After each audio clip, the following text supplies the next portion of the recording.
আয়াত খাতায় লিখছে, দেখো সবাই পায়ে লিখেছে, এখন আবার খাতায় লিখছে।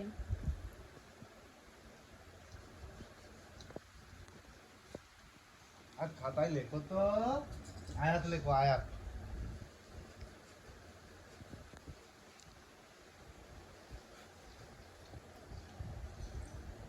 আয়াত তুমি কি করছো? আয়াত লিখছো? না মাম দেবো না তো, আমি খাবো মামটা। রাগ হয়ে যাচ্ছে আয়াতের, পাপা মাম লেগে দেবে গেছে? না বলেছে। লেগে গেছো তুমি? আমি মাম দেবো না। আয়াতের রাগ হয়ে গেল, পাপা মাম দেবে না বলেছে বলে, আবার হাসছে। আমি তো মাম দেবো, আমাকে মাম দেবে না বলে দাও। আর তুমি কি খাচ্ছ? কি খাচ্ছ মামা? আমাকে একটু দাও, আমার হাতে দাও, পাপাকে দিয়ে আসো একটা।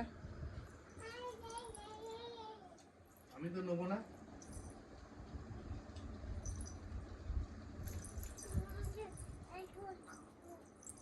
আরে এবার টেটে করে দাও, টেটে করে দাও। খাওয়া হয়ে গেল, আবার লিখতে চলে এলো। ও লিখছো? পাটা কি করেছে, তার ডান পাটা লিখে কি হয়েছে? ও বলছে বলে আবার পায়েতে করছে, পা কাকচি ও ডান পা বুঝতে গেল, এটাই ডান পা। আর ডান পা সব কোনটা? বোঝে। ডান পা কোনটা?